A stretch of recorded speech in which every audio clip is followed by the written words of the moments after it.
سر اگلا سوال ہے کہ 22 رجب کے کنڈوں کے حوالے سے آپ کا کیا موقف ہے؟ کیونکہ رجب 1440 کا دوسرا عشرہ چل رہا ہے اور آخری عشرے میں سنی اور شیعہ دونوں کے ہاں کنڈے چلتے ہیں۔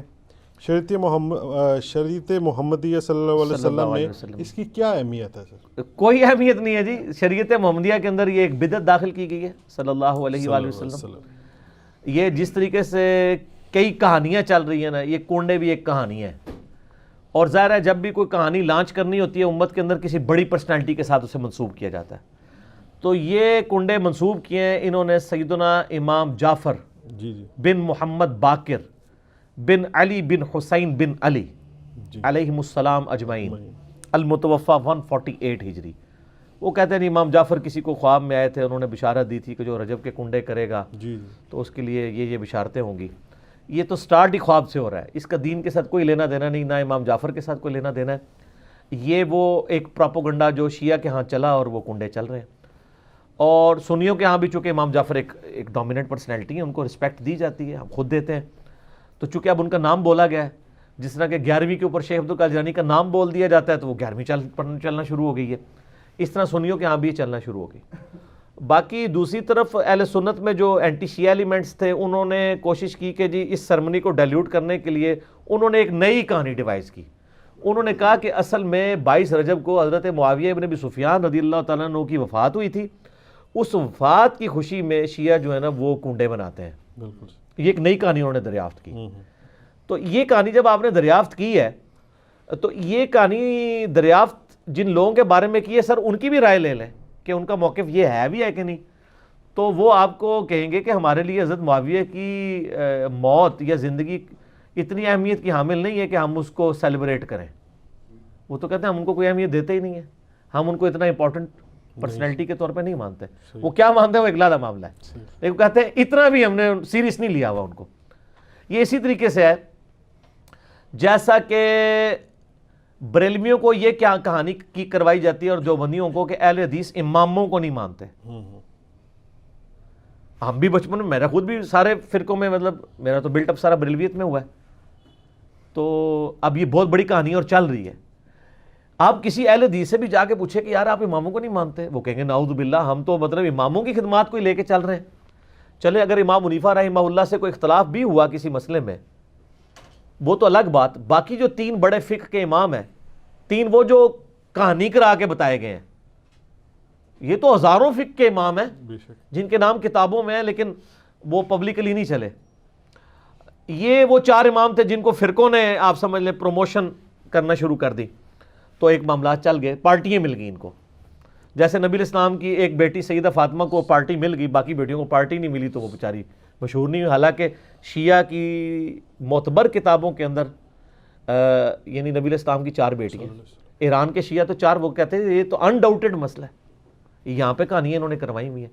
ایون سب سے بڑا جو رافضی ہے یاسر الحبیب، وہ بھی نبی الاسلام کی 4 بیٹیاں مانتا ہے، وہ بھی اس کے بھی انکار کرنے کی ضرورت نہیں ہوئی۔ نہج البلاغہ کے اندر مولا علی علیہ السلام نے حضرت عثمان کو داماد رسول فرمایا ہے، ٹھیک ہے، تو کہانیاں لیکن وہ چل رہی ہوتی ہیں اس طریقے سے۔ تو وہ ایک کہانی انہوں نے چلا دی اور وہ کہانی ان کی بکنی شروع ہو گئی کہ اماموں کو نہیں مانتے۔ وہ آپ اہل حدیثوں سے پوچھے آپ اماموں کو مانتے ہیں، وہ کہتے ہیں سر اماموں کا نہ مانے تو ہماری ساری کتابیں ختم ہو جائیں گی، کیونکہ امام بخاری کے استاد ہیں احمد بن حنبل، احمد بن حنبل کے استاد ہیں امام شافعی، امام شافعی کے استاد ہیں امام مالک، اور ان اماموں سے حدیثیں ہیں بخاری مسلم میں۔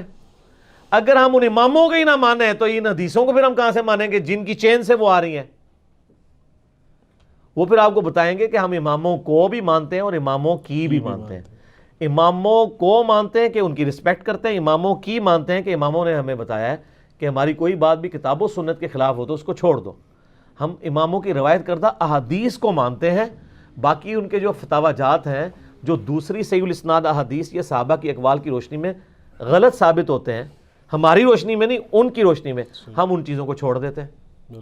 تو اسی طریقے سے شیعہ کے بارے میں کہانی کرا دی، وہ حضرت معاویہ کی ڈیتھ کا دن منا رہے ہیں، اور یہ سنی بھی ان کے دیکھا دیکھے شروع ہو گئے، ان کا اور چل رہا ہے۔ یہ اصالہ ثواب کے معاملے میں میرا بالکل کیٹاگوریکل ایک اوپینین ہے۔ لاکھوں لوگوں نے یوٹیوب پہ میری ویڈیو دیکھی ہے، مسئلہ نمبر 74۔ آپ اصالہ ثواب لکھیں یوٹیوب پہ، ٹاپ آف لسٹ میری وہ ویڈیو کھل جائے گی، اس میں نے ساری چیزیں بتائی ہیں 11ویں ہو، میلاد ہو، محرم کی نیاز ہو، یا آپ کی یہ رجب کے کنڈے ہوں، ان ساروں کے بارے میں کہ یہ سب کی سب ایکٹیویٹیز دین میں خود سے داخل کی گئی ہیں. ہم ان کو کفر و شرک والا معاملہ نہیں کہتے، لیکن بدعات تو ہیں. بالکل. اب رہ گیا مسئلہ کہ اس طرح کی ایکٹیویٹیز میں جو کھانا ہے وہ حلال ہے یا حرام ہے. وہ بھی میں نے اس کے اندر بتایا ہوا ہے کہ کھانے کو حرام کہنے کے لیے یہ چیز ضروری ہے کہ آپ پہلے اس کی حرمت ثابت کریں. اس میں دو طریقے ہیں، یا تو وہ چیز جو پکائی جا رہی ہے وہ حرام ہو، کوئی خنزیر بنا دیتا ہے تو حرام ہے، یا چیز تو پاک تھی لیکن اس کے ذبح کے وقت ذبح کے زبر کے ساتھ غیر اللہ کا نام لیا گیا بالکل، تو وہ پھر بھی حرام ہو جائے گی. تیسرا مسئلہ ہے تقرب والا. تقرب میں اب دو طرح کے آپشن ہیں. ایک تقرب یہ ہے کہ کوئی شخص یہ کہتا ہے کہ جی میں فلاں بزرگ کے اصالے ثواب کے لیے کر رہا ہوں، حضرت حسین علیہ السلام کو ثواب پہنچ جائے، ایک میری طرف سے ہدیہ. تو اس کے معاملے میں بھی ایسا کوئی سختی والا معاملہ نہیں ہے. لیکن اگر کوئی تقرب یہ کر رہا ہے کہ یہ اصالے ثواب ان کو پہنچے اور وہ میرے مشکل کشا ہے اور اس کے بدلے میں یہ میری مصیبت حل کر دیں گے، تو وہ تو نیاز کے بغیر ہی عقیدہ شرکی ہے. نیاز تو سائڈ پہ رہ گئی، عقیدہ ہی غلط ہے. بالکل ٹھیک ہے نا. تو ہمارا تو موقف یہ ہے کہ ہمارے پاس کوئی اس طرح کی کھانے پینے کی چیز لے آتا ہے، ہم اس سے پہلے پوچھتے ہیں کس کے نام کی ہے. اگر وہ کہتا ہے اللہ کے نام کی ہے تو بسم اللہ پڑھ کے کھا لیں. اگر وہ کہتا ہے یہ فلاں بزرگ کی ہے تو اسے پوچھے یہ بزرگ کے نام سے مراد آپ کیا لے رہے ہیں؟ کیا ان کی رضا کی خاطر ہے، ان کے نام کا ذبیح ہے؟ تو سر یہ کوئی بھی نہیں آپ کو کہے گا. کوئی جاہل کہہ دے تو کہہ دے، وہ کہے گا نہیں اللہ کا نام دیا ثواب پہنچانا ہے انہوں نے. اچھا جی، پھر زیادہ وہم نکالنا ہے تو آپ پوچھ لیں کہ ثواب پہنچا کے کڈنا کہ وچوں جے تسی واقعی کھانا نہیں کھانا تے، جے کھانا کھانا تے اتنے تک ہی سوال رکھو، زیادہ غلوف نہ کریں آپ کیونکہ غلوف کریں گے نا تو معاملات بگڑیں گے. اور یہ میں آپ کو اپنی طرف سے نہیں بتا رہا. صحیح بخاری میں سیدہ عائشہ نے نبی علیہ السلام سے پوچھا یا رسول اللہ علیہ وسلم یہ کچھ نیو مسلم ہے، ہمیں نہیں پتا انہوں نے ذبیحہ صحیح کیا ہوا یا نہیں کیا، تو یہ جب کوئی اس طرح کی گفٹ لے کے آتے ہیں ہم کیا کریں؟ آپ نے فرمایا بسم اللہ پڑھ کے کھا لیا کرو. اللہ اکبر.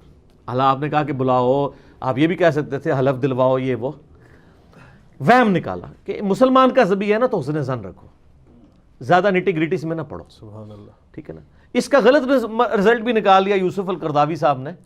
انہوں نے وہ اسلام میں حلال و حرام ایک کتاب لکھی، اس میں انہوں نے لکھا کہ یہ جو غیر مسلموں کے بھی جو ذبیحے چل رہے ہیں نا، اور جو KFC میکڈونلڈ چل رہے ہیں، جو ڈیفینیٹلی ذبیحے ہے ہی نہیں ہے، وہ اللہ کے نام کے کیا، وہ تو مطلب بالکل ذبح والا معاملہ ہی اس کے اندر اس طریقے سے نہیں ہے، نہ وہ اللہ کا نام لیتے ہیں. وہ کہتے ہیں بسم اللہ پڑھ کے آپ کھا سکتے ہیں، اور اس حدیث سے پلی لی. تو میں نے ان کا بھی رد کیا کہ سر ایڈی بھی کھلی چھٹی نہ دو. مسلمان کا ذبیحہ ہے نا اس کے اوپر آپ کو وہم نہیں کرنا چاہیے اگر وہ مسلمان ہے. اب وہ اگلا مسئلہ شروع ہو جائے گا کہ وہ بریلوی ہے، دیوبندی ہے، اہل حدیث ہے، شیعہ ہے. یہ نئی کہانی کرنے کی ضرورت نہیں ہے. اہل کتاب کا ذبیحہ بھی حلال ہے. تو اگر آپ ایک دوسرے کو مسلمان ماننے کے لیے تیار نہیں، چلو اہل کتاب ہی مان لو. یہود و نصارہ کی عورتوں سے تو آپ کا نکاح جائز ہے سورۃ المائدہ کے پہلے رکوع کے تحت، اور اسی رکوع میں آتا ہے کہ اہل کتاب کا ذبیحہ بھی حلال ہے، کوشر فوڈ. جی ہاں، اگر وہ اللہ کے نام کے اوپر کیا ہو. تو اگر یہود و نصارہ کا اللہ کے نام کا ذبیحہ حلال ہے تو جو آپ کے اپنے اہل کتاب ہیں، قرآن کے فائنل ٹیسٹمنٹ کے ماننے والے، وہ تو old testament new testament tempered form میں مان رہے ہیں، اور وہ اتنے ظالم ہیں کہ نبی علیہ السلام کو وہ دجال سمجھتے ہیں. نعوذ باللہ. ظاہر پیغمبر نہیں مان رہے، تو جب آپ کسی کو پیغمبر نہیں مان رہے، جس طرح ہم غلام احمد قادیانی کو پیغمبر نہیں مانتے، تو کیا سمجھتے ہیں؟ دجال کے اس نے دجل کیا ہے، جھوٹ بولا ہے. اس کے باوجود اللہ تعالیٰ کہہ رہا ہے کہ ان کا ذبیحہ بھی حلال ہے. اور جو آپ کے نبی کے عاشق ہیں، جو محمد اور آل محمد کے لیے جان دینے کے لیے تیار ہیں، سر ان کے اوپر آپ کم از کم یہودیوں والا سٹیٹس تو ان کو دے دیں. ٹھیک ہے، تو وہ آپ دینے کے لیے تیار نہیں ہے. اسی پہ میرا ایک کلپ بھی ہے، وہ کیا سنی شیعہ کا نکاح ہو سکتا ہے؟ اس کا بھی پھر اتنا مذاق اڑاتے ہیں. سر میں نے تو کہانی الٹ دی ہے نا. میں نے سوال کرنے والے سے یہ میرا کلپ لاکھ، میں نے کہا یہ سوال نہ کریں سنی شیعہ کا، آپ یہ پوچھیں سنی کا بھی نکاح ہو سکتا ہے کہ نہیں. کیونکہ اگر سنی حنفی ہے تو وہ یا سنی حنفی دیوبندی ہوگا یا سنی حنفی بریلوی ہوگا. تو ہے تو دونوں سنی نا. سنی اہل حدیث ہوا تو وہ تو بہت دور بیچارہ بیٹھا ہے، اس کی تو کوئی اوقات ہی نہیں نا ان کے نزدیک، وہ تو بہت تھوڑے ہیں. اور سر آپ کو کبھی میں احکام شریعت ان کی اور ملفوظات میں سے دیوبند اور اہل حدیث کے بارے میں ان کے جو فتوے پڑھ کے سناؤں نا، تو وہ آپ یقین کریں آپ کے کانوں سے دھواں نکلنا شروع ہو جائے. جو سخت لفظ انہوں نے استعمال کیے ہیں. وہ کہتے ہیں جی اگر کسی کا یعنی بچہ جو ہے وہ دیوبندی اہل حدیث ہو گیا تو اس کو باپ کی وراثت سے بھی کچھ نہیں ملے گا کیونکہ وہ مسلمان رہا ہی نہیں ہے.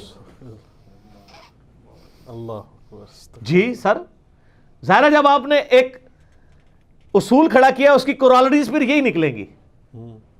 حسام الارمین میں لکھا ہے نا انہوں نے کہ چوتھا فرقہ وہابیہ شیطانیہ جو شیطان لعین آفاق کے فالورز ہیں، جیسا کہ روافظ جو ہیں وہ شیطان اطاق کے فالور ہیں. پھر آگے جا کے لکھتے ہیں کہ ان تمام لوگوں کے کفر میں شک کرنے والا بھی کافر ہے، اور اس پہ اجماع ہے کہ سب کے سب مرتد اور خارج اسلام ہیں. جب مرتد بھی ہوگے خارج اسلام بھی ہوگے، آپ نکاح کی سوچ رہے ہیں وہ تو آپ کو یہ کہہ رہے ہیں کہ آپ نعرے تکبیر پڑھ کے ان پہ چڑھ دوڑیں. یہ اور یہی حال ادھر بھی. آپ المحند المفند میں لکھا ہے کہ جو بریلوی ہیں وہ ایک شیطانی لشکر ہے جو ہم پہ حملہ آور ہو گیا، جس طرح کے شیاطین انبیاء پر حملہ آور ہوتے تھے. مجھے بعض لوگوں نے کہا جی یہ تو ذرا سافٹ ورڈز ہیں، انہوں نے شیطان ہی کہا ہے نا بریلویوں کو. احمد بریلوی تو بہت آگے گئے. سر یہ احمد بریلوی سے 4 ہاتھ آگے گئے ہیں، آپ کو پتہ نہیں چلا، ہم آپ کو انجینئرنگ کر کے بتاتے ہیں. انہوں نے لکھا ہے کہ یہ شیاطین اس طریقے سے حملہ آور ہوئے ہیں ہمارے علماء دیوبند پہ، اور ساتھ رضی اللہ عنہم بھی لکھا ہوا ہے علماء دیوبند کو. جس طرح انبیاء پر شیاطین حملہ آور ہوتے تھے، انبیاء پہ جو شیاطین حملہ آور ہوتے تھے وہ مسلمان شیاطین ہوتے تھے. یہ ایک طریقہ ہے ایسے کر کے کان پکڑنے کا، جیسا میں نے کہا نا کہ میں نے گرم تولیہ پھیر کے نا ان کے وہ سارے میک اپ اتار دیے ہیں.